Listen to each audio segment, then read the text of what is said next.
Here's another problem to do with probabilities, which has a surprising answer. There is a disease, but it's quite rare. It affects only one person in 1,000. And there is a test for this disease, and it's 99% accurate. You go and have the test, and you test positive. What is the probability that you have the disease? Just a few words about probability. If you perform an experiment like dealing a hand out of a deck of cards or throwing a number of coins or a number of dice, the outcome of that random process is called a sample space. And a subset is called an event in that space. So here is a picture we could have in mind. This is the collection of all possible outcomes of this experiment. So if you were throwing, say, 2 coins, then you can, every outcome would be a sequence of length 2, heads or tails. And an event is some subset of that. So that could be the event that you have, say, 2 heads. It's a subset of the whole sample space. And statisticians usually use this notation P for the probability that this event Y occurs. It's the number of outcomes in Y divided by the number of outcomes in X. I'm using these bars here to mean the size of the set Y and the size of the set X, the cardinality of those sets. And sometimes then we will say that this event Y is all of these outcomes with a property, say, D. And then we will talk about sometimes the probability that D occurs instead of the probability that Y occurs. So for example, if we take a coin and we toss it 3 times, or if we have 3 different coins, of course they've got to be different. 3, even though they might look identical, they are different. They've got different atoms in them. They occupy different regions of space. So you can either have 3 coins and toss them once, or 1 coin and toss it 3 times. Let's use this notation with the square brackets. This is common in combinatorics and counting. Square brackets n are the numbers from 1 to n. And in terms of that then, say we're tossing the coin 3 times. So for each I in the numbers 1 to 3, xi is going to be either a 1 if that throw produces a head or a 0. So instead of having h's and t's, heads and tails, we have 1s to denote a head and 0 to denote a tail. So what would an outcome of such an experiment be? It's a list. So you toss this coin 3 times. This is what occurs on the first throw, this is on the second throw, and this is on the third throw. 1s or 0s occurring at each instance. So really a list is just a function. This is the value of the function at 1, this is the value at 2, this is the value at 3. So it's a function from the numbers 1 to 3 to the numbers 0, 1. So for example, this list here, 1, 0, 1, means you got a head on the first throw, and then a tail, and then a head. So the outcomes of this experiment are lists of length 3. We call those 3 lists. And I'm using the notation, standard mathematical notation. X here, by the way, is a function. So this is the pre-image of that function at 1. In other words, this is the set of indices where a 1 occurred. So if you had a 1, 0, 1, the set of indices where a 1 occurs is index 1 and index 3. So 1 and 3, that is the set of instances where a 1 occurred, the set of places where you got a 1. And then if we take the size of that set, the cardinality, that's the number of places where 1 occurs. So in this, that would be 2. So the sample space is the set of all possible outcomes. And in this case, here we are dealing with sequences of length 3. And the values that can occur in the sequence are zeros and ones. So you've got 2 choices here, 2 choices there, and 2 choices there. 2 times 2 times 2, 2 to the power 3 possible outcomes. That is the size of the sample space. Let's define some events now. HI are going to be those sequences where the number of ones, the number of heads that occurs is I. So it counts the number of times that a 1 occurs in the list. So H0, for example, is the number of lists of length 3 where the entries are just 0 and 1, where you have no ones. And H1 would be the number of lists with just one 1. Now, this one, for example, there's only one sequence with no ones. That's the sequence 0, 0, 0. And there are 3 sequences with only one 1. A 1 here and zeros elsewhere. A 1 in position 2 and zeros elsewhere. A 1 in position 3 and zeros elsewhere. So there are 3 lists with 1 1. And similarly, there are 3 lists with 2 ones, and there's only 1 list where they're all ones. In a picture, here then is the sample space of all possible outcomes of that experiment. And these are events. So this is the event that there were no heads. These are the 3 events where there's 1 head. These are the 3 events where there are 2 heads. And these are the 3 events where there are the 1 event where there's just 3 heads. And the probability then, using that definition, is the size of this event here over the size of the whole space, which is 2 to the 3, and there's 1 of them in here. So the probability of getting no heads is 1/8.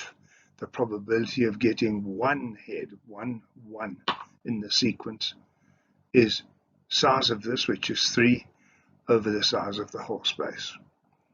Probability of 2 heads is 3/8, and the probability of 3 heads, 3 ones, is 1. There's 1 in here, and the whole space is size 8.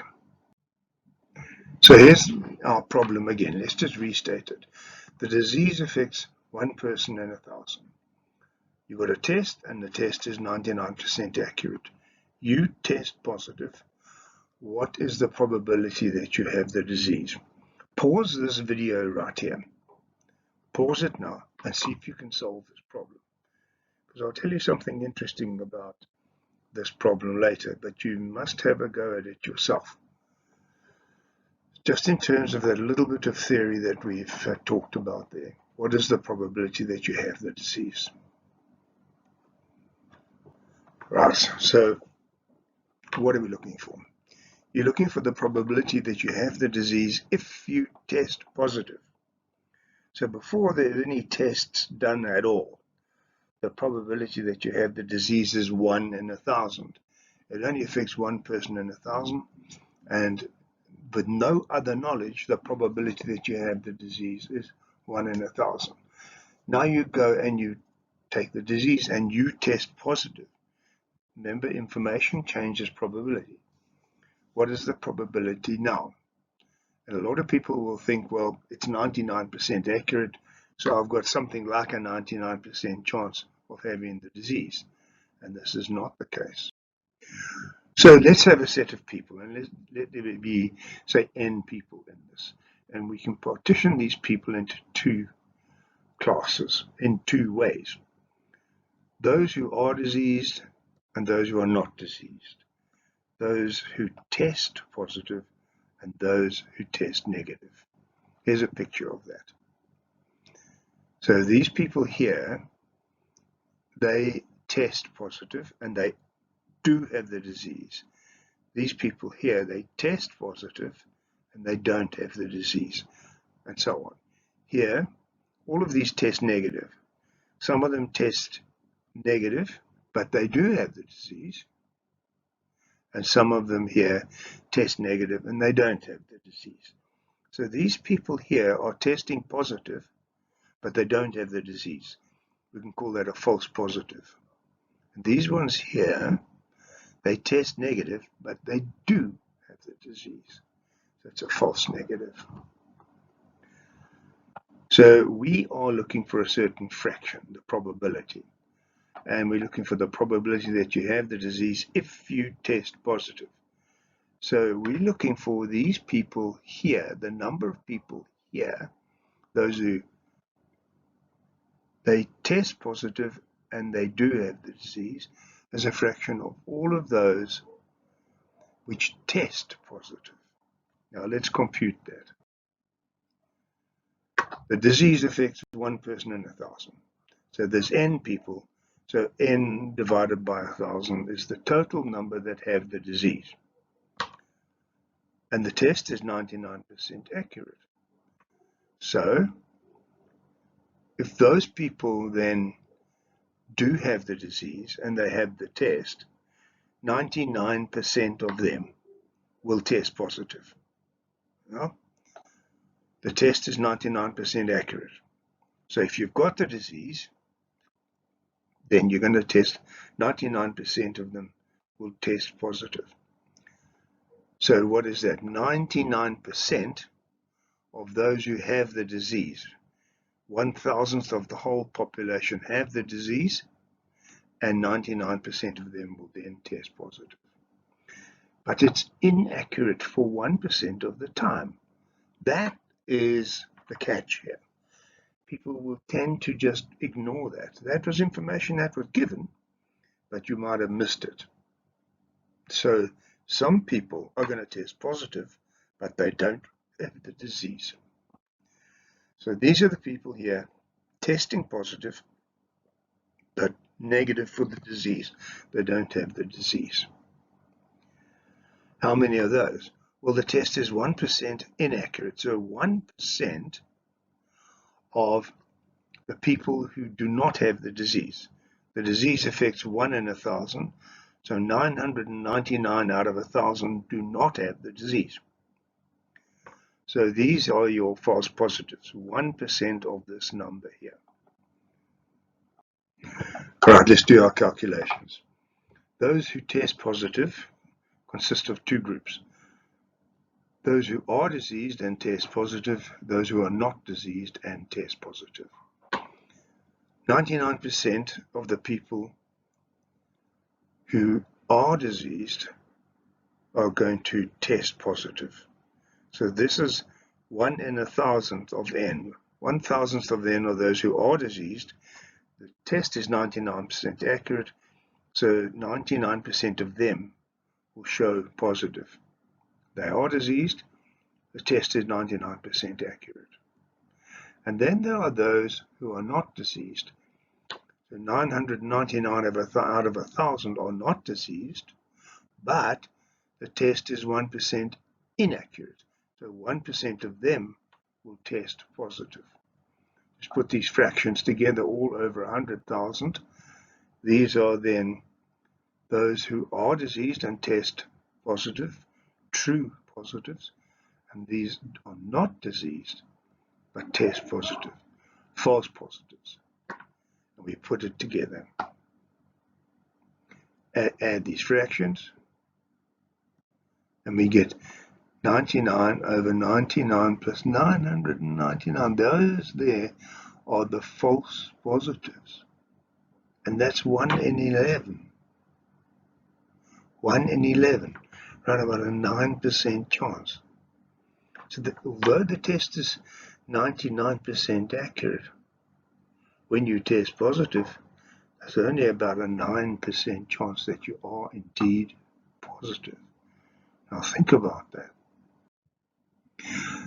This question was posed to 10,000 doctors. and they nearly all got it wrong, which is a bit frightening. Those doctors, not schooled so much in mathematics, they forgot that we're dealing with a rare disease. They forgot the influence of the false positives, which in this case was large. So rework this problem and change then the incidence of disease, make it even more rare, 1 in a million, and then make it not so rare, 1 in 10, and see what happens.